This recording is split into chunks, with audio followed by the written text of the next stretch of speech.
Ahead on TSN Sports Desk, Ron Barbaro cleans house as he tries to salvage the good ship Argonaut. At the Canadian Open, Steve Stricker is one shot slicker. Helena Sukova tries to flush Sanchez Vicario at the Meadow. Chavez and Whitaker are ready to get it on. And later on TSN Inside Sports, more on the purging of the Argos.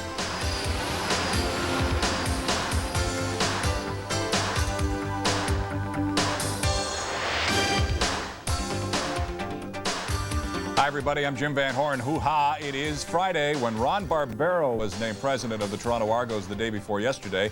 He said he would need about 48 hours to decide what moves he would make, if any changes to the fortunes of the 1-9 team were needed. And true to his word, the decision came down today. Not only did Barbaro remove Dennis Meyer from his position as head coach, he also fired offensive coordinator Daryl Mouse Davis and general manager Mike McCarthy. Chris Sedens has the story on the purging of the Argos. It's not as if the decision comes out of the blue. After a 1-9 start to the season, it had become obvious that changes were in the offing for the Toronto Argonauts. After an in-depth analysis of our performance to date this year, after listening to and talking to our fans, the results are quite clear. The fans have lost confidence in the management and coaching of our club, and we have responded. Responded by naming Bob Obilovich as the team's new general manager and head coach. This will be Obilovich's second go-round with the Argos.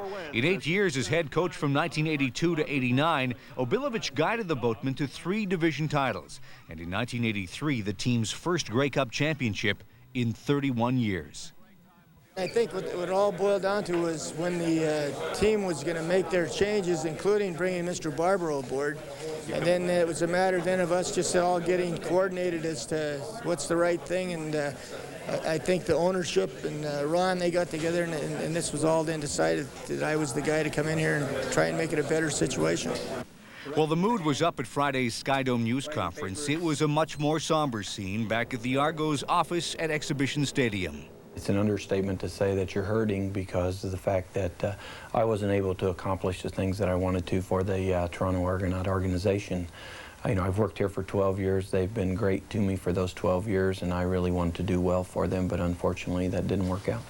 They tell me I'm the youngest GM to win a Grey Cup, so until the next guy does, you know, I think we accomplished a lot of great things. I mean, a lot of good things happened, but when it goes the other way, you know, people get riled up and they want changes and they want people's heads, and so the fans usually get what they want, and we got a great core of fans here, and whatever happens to the Argonauts, I hope the fans rally behind the team and you know, fill that Skydome up for them. There are a number of reasons that one could point to for the decline of the Argos, but maybe none more so than the ineffectiveness of the run-and-shoot offense under Mouse Davis.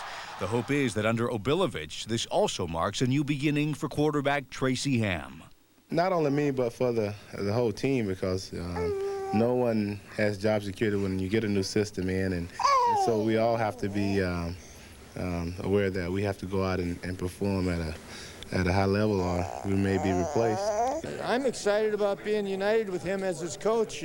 We've always exchanged pleasantries as opponents, and I think we've had mutual respect for each other on the field, and you know, I feel confident that we can bring out the best in his ability, just like when I went to BC and we got Doug playing the game the way he should. Bob Obilovich says he's still not sure if other coaching changes will be made in the near future. He does say, however, that Dennis Meyer has been offered a position in his old capacity with the team as defensive coordinator. Obviously, the main job right now for Bob Obilovich is to put a winning team on the field, but possibly more important than that is winning back fan support in what is always a tough sell, Toronto. Chris Sedens, TSN, Toronto. 2 years ago, it appeared that the Argos were on the verge of establishing a dynasty that would rule the CFL for years to come. Matt Dunnigan was established at quarterback. Rocket Ishmael was getting the league on its ear with his heroics, and the Argos were on their way to the Grey Cup. It's amazing how quickly a situation can change.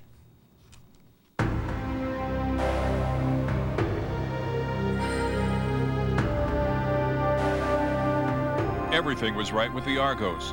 The Grey Cup was back in Toronto.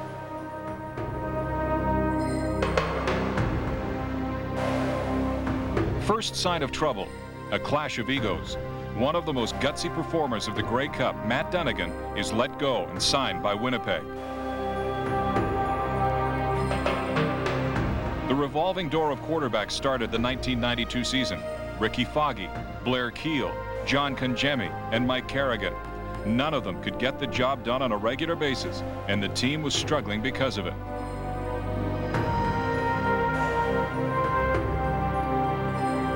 In one of the biggest displays of unprofessionalism the league has ever seen, Rocket Ismail jumps on the head of Andy McVeigh in a sideline skirmish.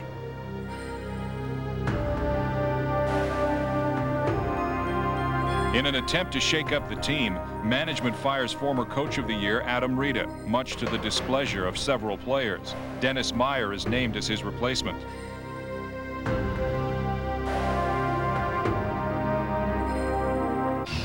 The largest trade in CFL history, 8 for 8 between the Argos and the Eskimos. The main acquisitions for the Argos are Tracy Ham and Craig Ellis. Together, they should fit nicely in the run-and-shoot offense. Unfortunately for the Argos, Ham was ineffective in his new offensive environment, and the Argos, well, they were inventing new methods of losing games in the dying seconds. In fact, the run-and-shoot was misfiring miserably. Since winning the Grey Cup in 1991, the Argos have been in a tailspin, and the introduction of the run-and-shoot has only made matters worse. The team is averaging 23.2 points per game, the lowest average in 3 years.